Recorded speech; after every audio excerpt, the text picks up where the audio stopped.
செய்திகள் வாசிப்பது நிரஞ்சனி பாலகிருஷ்ணன். செய்தியாளர் ஸ்ரீ முஷ்ணம் சண்முகம்.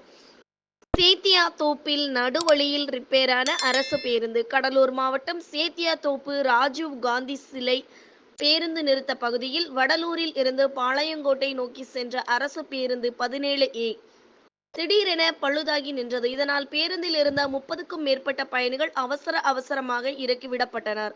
இதனால் மாற்று பேருந்து ஏற்றிவிடாமல் பழுதான அரசு பேருந்து சேத்தியாத்தோப்பு பேருந்து நிலையத்தில் உள்ளே கொண்டு சென்று நிறுத்தப்பட்டது. இதனிடையே பேருந்தில் இருந்து இறக்கிவிடப்பட்ட பயணிகள் இனியும் அரசு பேருந்தை நம்பி பயனில்லை, கிடைக்கும் பேருந்தில் ஏறி ஊர் செல்வோம் என்று அங்கிருந்து நகர்ந்தனர். அப்போது பேருந்தில் பயணம் செய்து பாதியிலேயே இறக்கி விடப்பட்ட ஒரு இளைஞரும் பெண்மணியும் மிகுந்த வேதனை அடைந்தனர்.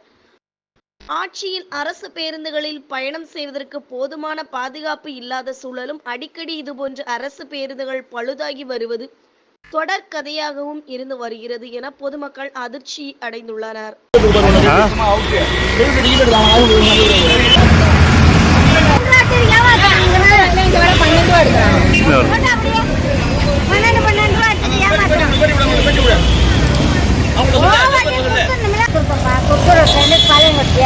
பாளையங்கோட்டை போகாதுன்னு இங்கே எடுத்து விட்டாரு. காசை கொடுத்துடலாம்ல, 5 ரூபா அங்கேன்னு இங்கே வரும். 5 ரூபா எடுத்துட்டு மிச்ச காசை கொடுத்துடலாம்ல, 10 ரூபா கொடுத்துடலாம்ல.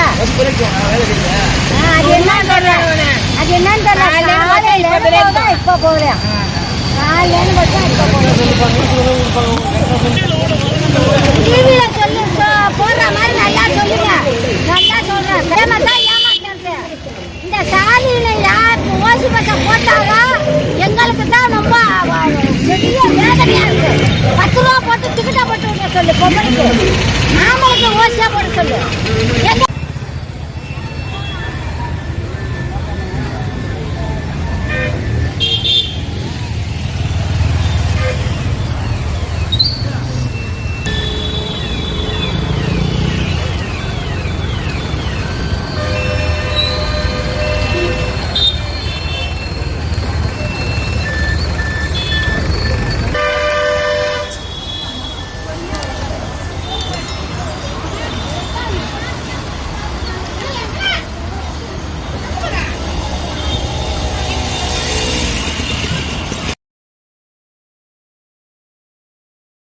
இந்த சேனல் மக்களுக்காக செயல்படுகிறது என்று நீங்கள் நம்பினால், வாய்ப்பிருந்தால் எங்களுக்கு முடிந்த உதவியை செய்யுங்கள்.